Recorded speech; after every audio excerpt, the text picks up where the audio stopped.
Hello ladies and gentlemen, welcome back to the channel. My name is Mark Roden, and in today's video we are going over 13, because I couldn't choose just 10, of the best dirt cheap cars with pop-up headlights. What does he mean by dirt cheap?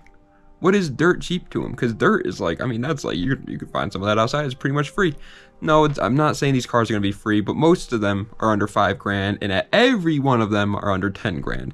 Some are even under like 3 grand. Some of these cars are actually just dirt cheap. Like, you would actually probably have a easier time buying one of these and buying some dirt. So without further ado, let's go right into the list with number 13. I felt like that intro was so like fancy and like professional, don't you guys? Like, come on, Mark's stepping his game up. But 13th is the Mazda 323F. I'm gonna be 100% honest with you guys, like 1000% actually honest with you guys. I have no clue anything about this car. This is the first time I've ever even heard of it. The car comes though with a 1.6 liter inline four, and it only makes 82 horsepower in its front wheel drive. When I was doing some research, you know, looking up cheap pop-up headlights cars on Google, this is one of the ones that people were like talking about, and so I looked at it. I was like, that looks pretty cool actually. I kind of liked how it looked. Learned that it's not really the fastest car in the world, but that's okay, and so that's why it's here at the number 13 spot. Is it gonna be, you know, breaking any top speed barriers? No, most likely not, but it's gonna be a fun and a little hatchback. Is it a hatchback? I think it would technically be called a hatchback car that you could swing around the corners. Also, like, do a swap this motor, you know. 82 horsepower is just not enough.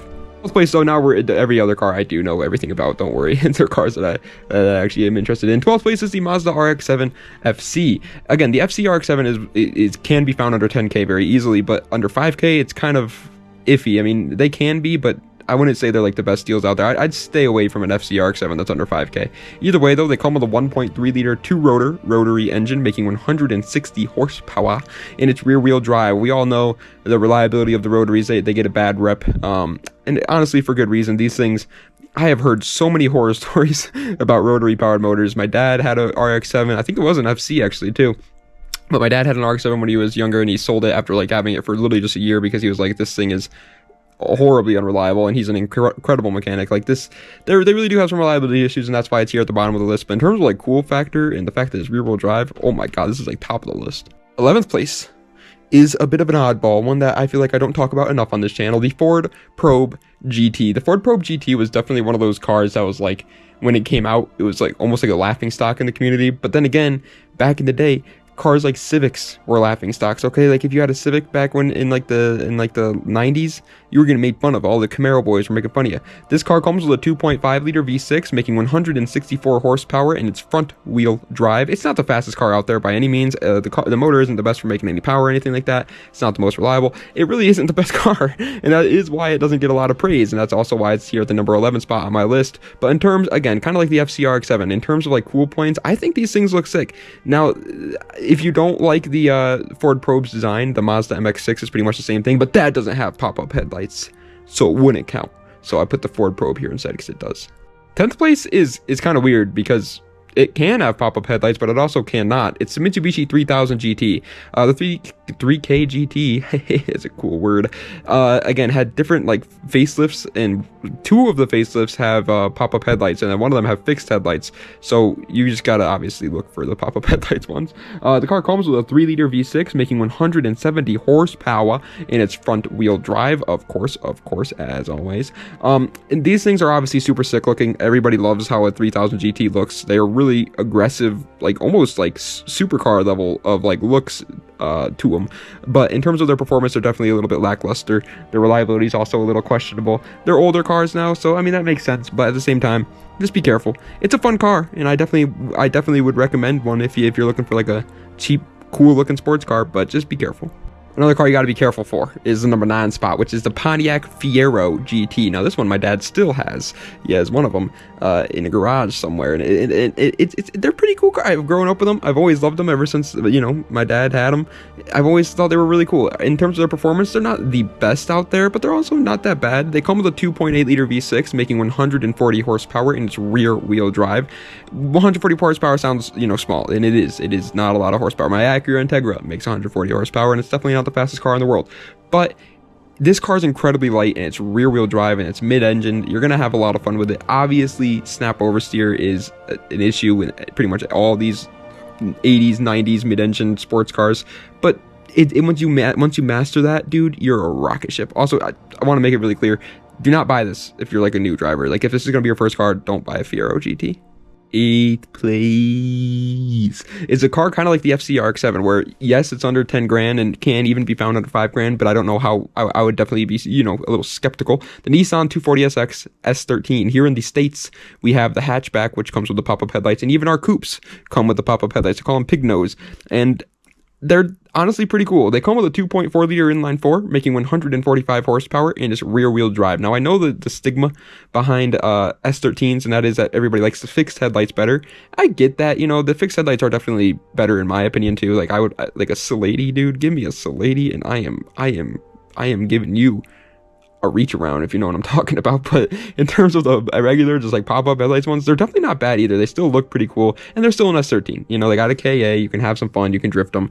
You'll make money on it as long as you keep good care of it too, because they're flying up in price. They're just a good deal. 7th place is a car. I think this is its first time ever making it into a Mark Roden video, even though I've loved them for quite some time. It's the Lotus Alon, specifically like the newest Lotus Alon. I know that they had like older models. I don't know if it's like the 2nd generation, 3rd generation. I'm not a Lotus Alon history buff, but I do like these cars. They come with a 1.6 liter inline 4, making 130 horsepower, and they are front wheel drive. Again, they are yes, 130 horsepower is kind of low again, but they're also lightweight cars. They're kind of like the Fiero GT, honestly, except for their front wheel drive. And in my opinion, they just look a little bit better. Obviously, they are British, and British cars just tend to have horrible reliability issues, but they look sick, man. It's a Lotus Alon. I've never talked about this before. Can you believe that? Can you believe I've never talked about the Lotus Alon in one of Mark Roden's videos? That's mind-blowing to me. 6th place is literally the Pontiac Fiero GT, but make it Japan. It's the Toyota MR2 SW20. Everything about this car is so similar to the Fiero, it is actually insane. They even come with like pretty much, well, I was about to say pretty much the same motor, but that's actually not really that true, because the Fiero has a V6 and this is an inline 4. But in particular, it's a 2.2 liter inline 4, making 135 horsepower, and it's rear wheel drive.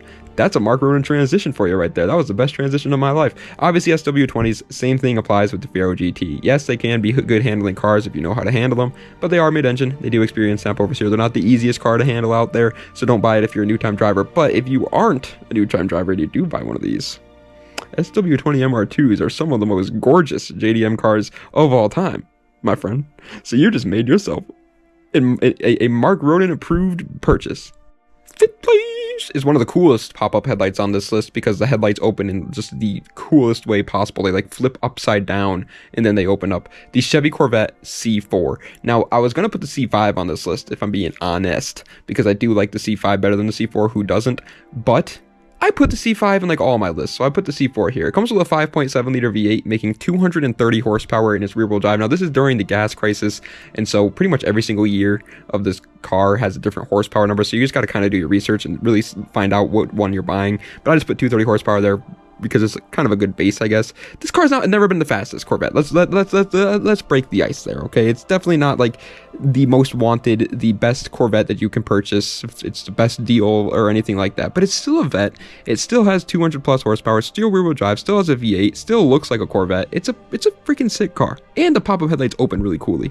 Barely missing out on a podium finish. Oh, rats go flats. It's the Honda Prelude 3rd generation. The last time that they put pop-up headlights on the Prelude was the 3rd gen, which is really weird if you think about it, because the 1st gen didn't have pop-ups, 2nd did, 3rd did, 4th didn't, 5th didn't. Like, why would they? What was going on there? Either way, the car comes with a 2 liter inline 4, making 109 horsepower in its front wheel drive. 109 horsepower is obviously not crazy. You can get an SI, and it's going to be making some more horsepower, but at the same time that's going to be much more expensive. And I know you're probably thinking, oh, 4-wheel steering, active aero. Again, that's only on the SIs, so don't get too excited. But either way, the 3rd gen Prelude is a sick car, and even if it is just a base model, these things are freaking nice. Are they fast? Absolutely not. Absolutely not. But they're a Honda. Put a K series in it, put a B series in it, and you're golden. These things can be incredibly fast. It's that easy, and they look sick, dude. I love Preludes. I love every generation of the Prelude. 3rd place, I just realized we have an American car, a Japanese car, and a German car all in the top 3. That's Clever, Mark. Clever. It's the Pontiac Firebird 4th generation. Almost said Fiero again, but they didn't make multiple generations of that. Silly, Mark. But it's the 4th gen Firebird. This is the WS6 generation, the honeycomb taillights generation. This one looks freak. I love these cars. They come with a 5.7 liter V8, making 310 horsepower, and they are rear wheel drive. They're pretty much exactly the same thing as the 4th gen Camaro, the Catfish Camaro, but just 10 times better looking than that car, like a million times better looking. As a matter of fact, I should put this car in more of my videos over that car, because I talk about that one a lot. And they have pop-up headlights, obviously, because they're on this list. That's enough already to make them cooler than the Camaro. But then the taillight, I love when cars tail, like that's why the FDRX7 is my favorite car of all time, because of the taillights. The way they connect is sick, and they're all like blacked out. I love that when cars do that, and this car does that. It's freaking sick. The taillights on this car are awesome. Second place, and probably you guys knew it was going to be on here for obvious reasons, but probably the most popular pop-up headlights car of all time. It's the Mazda Miata NA. This is just the epitome of pop-up headlights. It is, when those bad boys pop up, it literally looks like a face. Like, it literally just looks like a smiling kid, and it's incredible. Car comes with a 1.8 liter inline-4, making 135 horsepower, and it's rear-wheel drive. Again, 135 horsepower. These pop-up headlights, boys, they never had the best horsepower, because all pop-up headlights cars are obviously pretty old, and so their horsepower numbers aren't high, but their weight is low as well, so they handle like monsters. Everybody knows what Miatas are good for: autocross, handling, canyon runs, things like that. So if you like that stuff, a Miata is obviously a good choice for you. At the same time, though, if you're over 6 feet tall, you might need the opposite of a booster seat. You might need to be like, put some weight on your head so you're sitting down further or something. But first place, in my opinion, the best pop-up headlights car that you can buy for less than 10 grand. You can even find these things for like around 5 grand nowadays. It's the Porsche 944. Another car that has the pop-up headlights open in a pretty cool way. Or unless I'm thinking of the 928. I might be thinking of the 928, actually, so scratch that. I think I am thinking of the 928, so my bad. But either way, sick car. Comes with a 2.5 liter inline-4, making 147 horsepower, and it's rear-wheel drive. Horsepower numbers higher now, but still not obviously high and crazy great or anything like that. But it's a freaking Porsche, man. And I have said this before, and I will say it again. I believe the Porsche 944, the Porsche 928 are gonna fly up in price like any day now. Like, I'm like, cars like the Boxster, sure, they're not gonna fly up in price, but the 944, 928, they're getting a community now for them, and people are starting to fall in love with these things, and for good reasons. Rear wheel drive, still a Porsche, so it still handles pretty well. It's a fun little car. Easily not my favorite pop-up headlights car of all time, because my favorite car of all time is the FDRX7, and that has pop-up headlights, so obviously that's my favorite, but one of my favorites for sure. Well, ladies and gentlemen, that is the end of today's video. I hope you guys enjoyed. If you did, please be sure to like, comment, and subscribe to the channel for more content just like this. I need to get a haircut. I feel like I look like a nerd right now. Like, I feel like people are gonna steal my lunch money if they see this video. They're gonna come to my house and be like, give me all your lunch money. So really gotta get it. Like, look at it. I feel goofy looking like that. But anyway, thank you guys so much for watching. Somebody actually recommended doing this video for one of my top 10s, and a lot of people recommend like video ideas for top 10s, and I really appreciate that, but some of them are just, I'm gonna be honest, not good. there'll be videos of people being like, dude, can you do the top 10 best sports cars for $4,000 to $5,000 in Albuquerque, Canada? Please.